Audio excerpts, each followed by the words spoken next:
Hi, and welcome back to my channel. It's good to see you again. This video is part 2 in a little series I will make about how to use common verbs and their multiple definitions correctly. This is for level B1 to C2 English learners, but of course anyone can watch the video and enjoy. Just remember to pause if there is too much information coming your way too fast. Okay, so today we will focus on 3 verbs: to take, to make, and to put. 3 fantastic verbs that you definitely will use daily. You might already know some of these definitions. So if that's the case, then today will be a little mix of reviewing and learning. All right, let's begin with to take. This is a great action verb with about 343 definitions, but today we will stick to our usual 3 definitions. With our first explanation, we can think about when we take our purse or wallet with us when we go shopping. We hold it or carry it with us because we will need it in the future. After we go shopping, we take the things we bought from the store and bring it into the car. We then remove the items or take the items from the car and into the house. This example is perhaps the first definition we learn when we first see this verb. Take your house keys with you, for example. Take a towel with you when you go swimming. Also, take your toothbrush with you when you travel. It's a good verb to know. And that's it for our first definition. Let's continue on to definition number 2. All right, here we will talk about accepting something. And what I mean by that is when you accept something, you are basically saying yes to that idea or thing. And don't forget, these definitions always look really complicated, but when you hear an example or two, it always gets a lot easier. Okay, so let's use take now to talk about accepting things in a way that's a little easier to understand and maybe with more real life examples. So, your friend took a new job last month. All right, so they accepted the new job at a company. They said yes to the new job. If you buy a cat, you take responsibility for the cat. That means that you accept that if the cat hurts someone or breaks something, you are the one that will pay for the damage and costs. Just like how you are responsible for your children. You take responsibility for certain projects or tasks at your work. When you took the job, you said yes to these types of projects. Good. Very nice. The last definition. Let's get started. This one is about doing or performing an action. So when we take a break, for example, we need to rest or eat.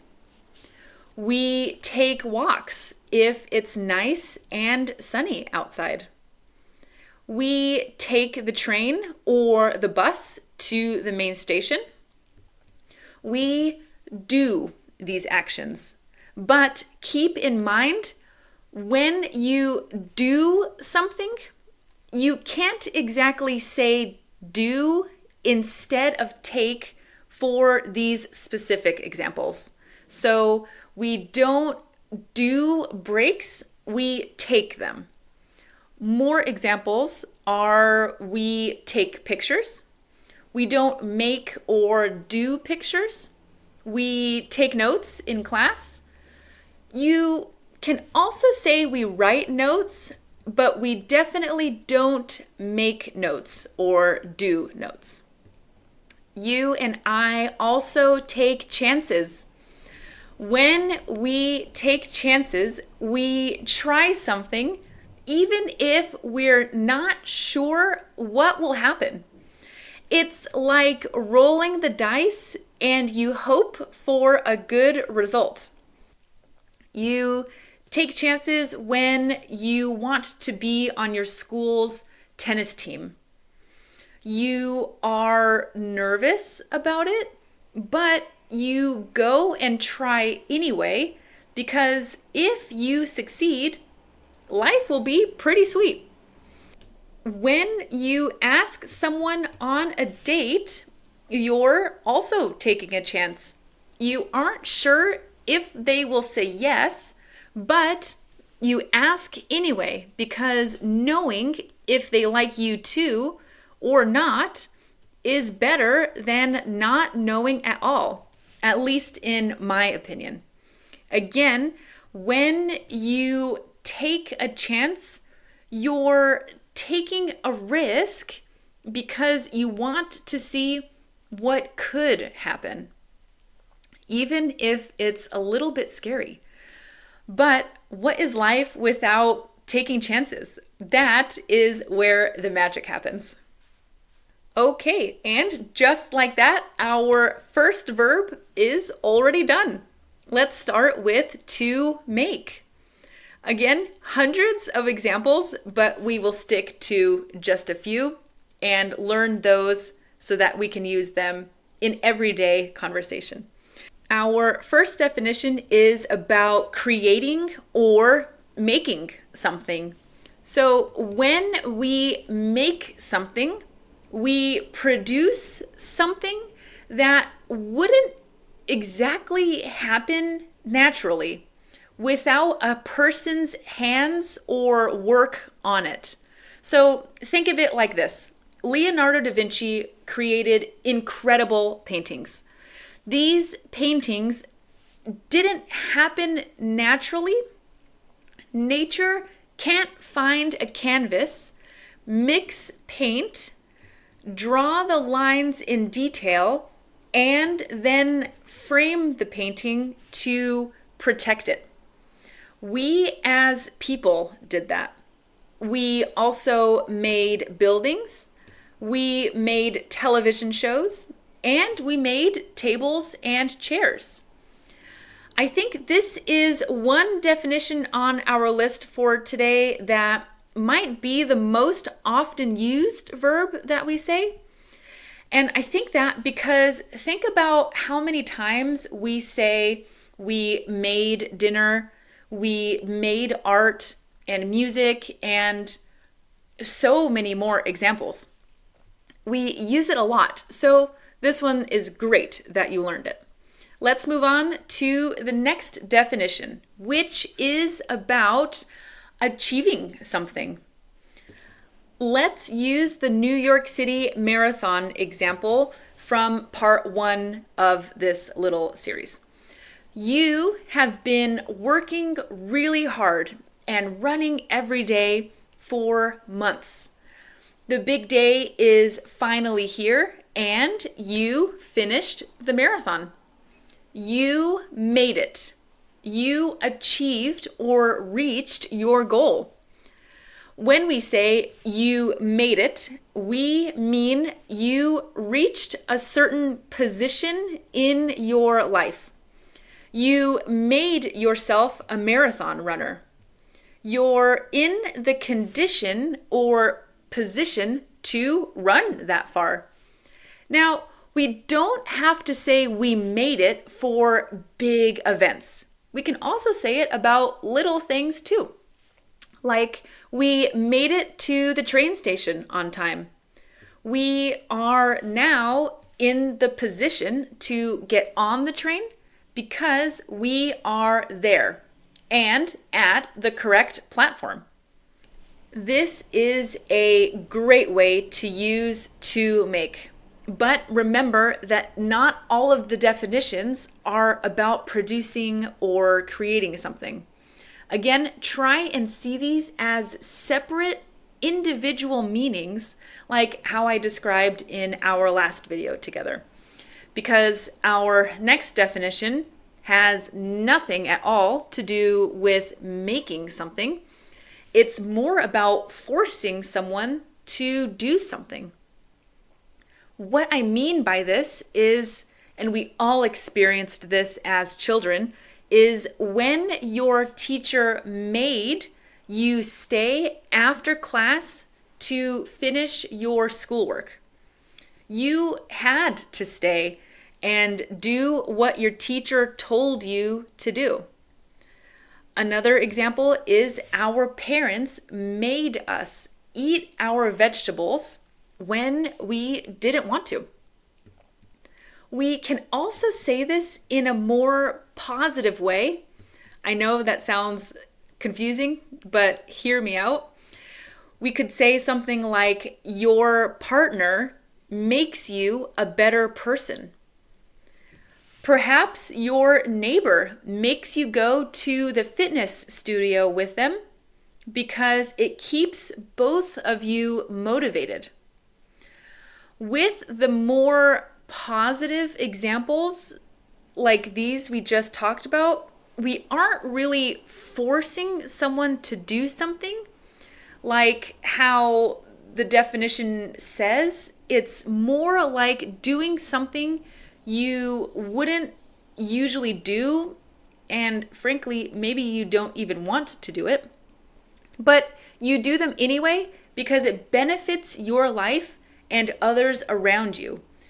Going to the gym instead of sleeping, learning English instead of learning French, and waking up early to be more productive are great examples of forcing ourselves to be better, to make us better, to benefit our lives long term. Okay, that's it for to make already. We're already starting our last verb for this class. So let's see how to use the verb to put correctly. Okay, the first of only 2 definitions we will look at today is placing something in a certain location. So when we organize, we put things where they're supposed to be, where they should be. So we put the book on the shelf and we put the milk in the refrigerator. So you might be asking, what exactly is the difference between to put and to set? And honestly, not much. Other than when you put things somewhere, you simply put it there without arranging it in a certain particular way. When you put the book on the shelf, you aren't arranging it in a way that will help you. When you put the milk in the fridge, you can put it anywhere as long as it's in the fridge.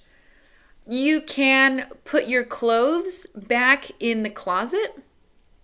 You can put extra tomatoes back in the kitchen, and you can put your dirty shoes outside. There are so many examples with to put, but the difference with to put and to set is when you set something, you have a plan for that object. So in our last video, I talked about setting the table. You have a plan for the cups and the plates because you need them to help you eat and drink. You also set a chessboard a certain way because the pawns have to start in the front, and the queen always starts next to the king. You can't just put those pieces anywhere. You have to set them a certain way before you begin the game. So, in summary, put is usually just placing something in a certain location, while set is for a planned arrangement of items. All right, our last definition is going to sound interesting, but here it is. It is to cause to be in a particular state or condition. Again, these definitions always sound so confusing, but I promise, after a couple of examples, you will know exactly what we mean. It will be much clearer. And the good news is we never have to know the definitions. We never have to remember them exactly, just how to use them. All right, so when we say that something causes something else to be in a particular state or condition, let's use this example. So, my job is so difficult, it puts me under so much stress. That sounds much easier than the definition. Let's look at some other real life scenarios.